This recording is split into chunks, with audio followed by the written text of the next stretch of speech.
Hey YouTube, we're up here on the Magnetawan River in Bing Inlet, Ontario, here on our 2003 SeaDoo GTX Ltd, 185 horsepower.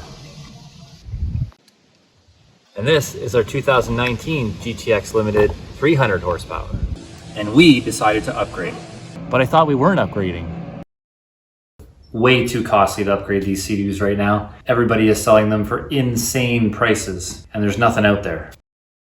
So yes, we did upgrade to a 2019 SeaDoo GTX Ltd, 300 horsepower. And yes, all those reasons for not upgrading still exist today, but I wasn't looking, and this one popped up on my social media feed, and it was something I had to investigate. This is my dream machine. When they released this model and design in 2018, I thought SeaDoo built it for me. Now I've got videos and clips going back and forth about the issues we've been having with the other SeaDoo. I've even got video of picking this new one up. But to keep this segment short, here's a quick summary as to why we ended up upgrading. We got a cricket in here somewhere. We're still having issues with number 31, and with 3 weeks still at the dealership, they're still having trouble trying to find the electrical issue. There's something going on in the wiring system, and we were slated to go to the cottage for the week, and I didn't want to just take one because I don't like riding with one, because if you get stranded on the water, you're stranded on the water. So as I said, this one came across my media feed at a local dealership, fairly local dealership up at Lockhart's Odyssey. I'll put a link in the description below to their website. You can check them out.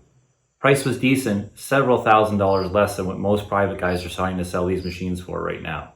So I filled out the paperwork online the night before when I saw it, hummed and hawed about it that night.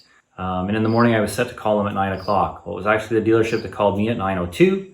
So we talked about it, got the history of the machine, hummed and hawed about it all day, trying to figure out whether or not I really wanted to buy it. They couldn't hold it for me. So then at 4 o'clock later that day, I figured I would call them. And if it was still available, I was buying it. I felt a little like it was meant to be. I mean, it's my dream machine. And when I showed pictures of the unit to my son, he noticed that the license number actually ends in 31 as well. So how much more fitting that it replaced 31 that's at the shop when we've got a new 31. So here we are, 2003 GTX Ltd on one side and a 2019 GTX Ltd on the other. Makes for a great video, doesn't it? Well, let's say a good video. I'll admit, the audio in this video isn't great. Certainly my next investment for YouTube is going to be a decent microphone. But we got lots of footage on the lake, lots of footage in the water, and I really like the scenery. Thought about reshooting the whole thing inside the shop here, but as you can see, there's kind of a lot of things going on here. So I'm going to do my work with editing the audio, and hopefully it won't be too bad. So let's get back to it and take a look at my first impressions. In this video, we're going to talk about what the difference is that 16 years of innovation make between the 2003 GTX model and a 2019 GTX model. At the prime, both these vehicles are the top of the line SeaDoo machines.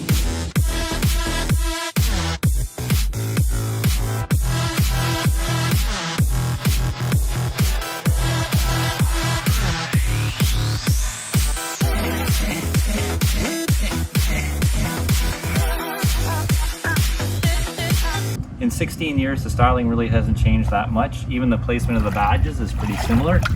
The DNA of the SeaDoo is pretty much the same. We're still talking about jet propulsion. We've got some more aggressive styling. This is a wider machine. Not a whole lot longer than the 03 though, but definitely more aggressive and a lot more lines going on here. We're on our 2003 model here, and this thing is pretty much original, aside from the fact that the seat upholstery has been done. They're actually surprisingly comfortable. Big difference between this one and the new one is a lot of the stuff is mechanical. Your forward and reverse lever is here, and you're physically moving the bucket in the back to change gears, as well as the throttle is mechanical, and it's a thumb throttle like the traditional SeaDoos were. The other part that's unique to the GTXs back in 03 are these Fender Flares to keep the wind and water off your legs. It does help you keep a little bit drier. These things do kick up a lot of water, and they're a lot of fun that way. Now sitting on the 2019 unit, you can see the styling color-wise is kind of similar. We're back to the browns and the grays. I really liked this unit when it came out. It was certainly the unit that I thought if I was going to buy a new machine, this is what I would buy. Definitely some styling differences. First off, we've got the ergo lock happening in here that really locks you into the seat. You can see that this machine is outfitted with Brp Sound System, which is pretty cool. Great for cruising. They do boast about a lot of the guys on YouTube boast about the loudness of it, but if you're messing around or you're going quickly and the wind's in your ears, you can just hear it. I wouldn't say it's all that loud.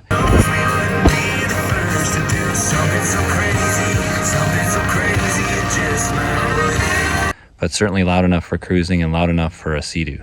In terms of steering, both these machines are still controlled by handlebars, and you can see that both of them still have that center cushion with the SeaDoo logo embedded in it. Back in the day of 2003, SeaDoos were powered by a thumb control, whereas this is a fully electronic finger control. This one also is outfitted with IBR, so intelligent brake and reverse, which is something that's taking some bit to get used to. In terms of functionality, it's pretty basic. It's got the start-stop button, a mode button that really doesn't change your touring mode. It's just modes for depth, water temperature, lake temperature, that kind of stuff. And then you've got your set button. DS key connects here, and your thumb throttle on that side. It does have adjustable steering. Again, mechanical. Turn the knob, it adjusts up and down. And then our dash up here is both analog and digital, and our mirrors on the sides. Nice thing about these are that these mirrors actually do adjust in and out, up and down, which is kind of nice. We definitely have more functionality in terms of the 2019 machine. Here's our start stop button. We've got our mode, but now this gets us into modes like ski mode, eco mode, sport mode, which makes this thing take off like crazy quick. Over here we can change our water temperature, take a look at the depth, that kind of stuff on that control. We've also got a cruise mode or a slow mode, VTS, which is our variable trim system. Taking a quick look at the instrument cluster, it's all digital. Hit the button once and you can see it all light up. Pretty cool. Works great in the sun, haven't had any issues with it so far. Haven't done a lot of riding on this, but it certainly shows us what we want to do. You notice we're about a half a tank. There's another surprise to me. This thing burns fuel definitely quicker than that 03. And certainly we've been playing with it a bit just to kind of see what it can do. And I'm hoping that as we start to just ride with it and do our sports with it, that the fuel economy is going to be a little bit better. Here are the mirrors on the 2019. They're definitely a little bit smaller. I'm not sure what the trend is with that. I'm noticing that with the new vehicles, the mirrors are getting smaller as well. But they don't move. They don't adjust at all, which is not great. I mean, where I'm sitting right now, I got a pretty decent view behind the machine, but I do like the idea of being able to adjust them. And this little, you know, over cover here even cuts off a little bit more of the mirror from there. So just first impressions. We'll see how they go when we start tubing and pulling some people on skis, and whether or not they work a little better depending on the angle of the machine. So you can see on the 03, this seat is pretty smooth. It is a 3-seater, although with the styling of the new covers, a lot of people tend to think it's a 2-seater. I was actually pulled over by the police and they were confirming that it actually was a 3-seater because we were pulling somebody on it, which is legally allowed because we have 3 seats. And when you look at the new 2019, you can see that there are definitely 3 seats in here. And this was a bit of concern with my family because we do a lot of water sports on these machines and the spotter needs to sit facing the other direction. Weren't sure how comfortable this was going to be, but after a bit of play in it this week, we're finding that it's actually a very comfortable seat and works both forward and backwards. The ergo lock system in here really locks the driver in, which again is good and bad. We're used to this machine, which is a little more forgiving, and when you're hitting the waves and chopping around, you can adjust your body to suit. Whereas here you are locked in and feeling the waves, which again could just be my experience. Definitely used to this, not so much used to this, but it definitely holds you there like it's supposed to. It's just a matter of whether or not you want to be held there and feeling that kind of stuff. Not real thrilled with this glove box. It's really, really tiny, but I do love the waterproof case in it for the cell phone. That works really well. I think this glove box is tough to open, whereas the other one, grab the latch and you're in. And this has got room for my Osmo in it. This one does not.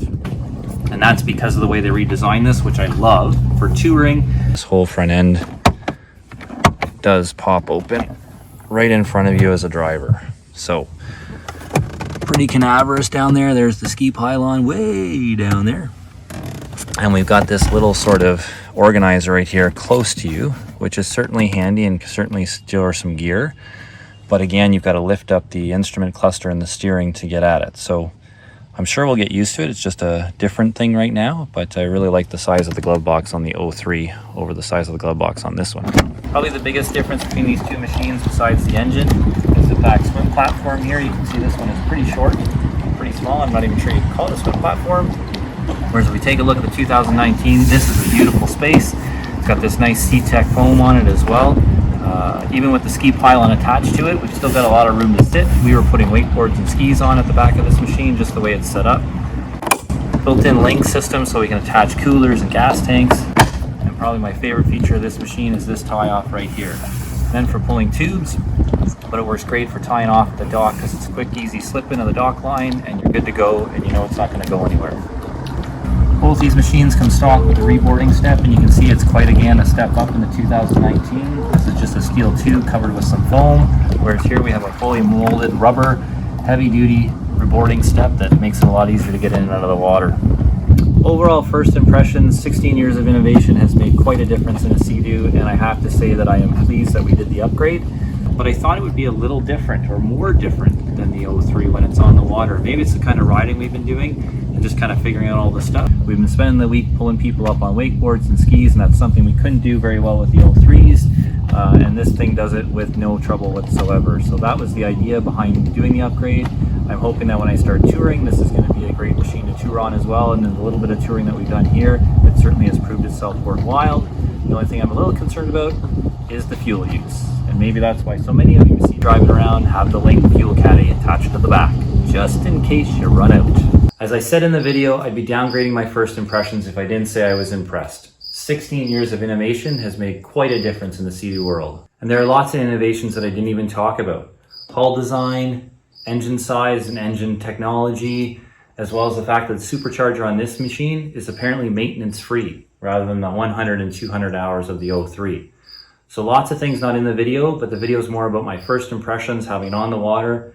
That week was the first time we put it in the water, so you are getting raw reactions as to how we feel about the two machines. This video is more of a comparison from a user standpoint. There are certainly some things that I really like about the new machine. There's some things that I wish SeaDoo hadn't changed, like the mirrors, and there's lots of things that are going to take a little bit to get used to. We've been on the 03s for some time now, and there's just a lot of difference in this 2019. Well, let's get back to the video at the lake, and I'm going to see if I can find that cricket. This is Greg Sinti for Along for the Ride, and I'm out of here to live my SeaDoo life.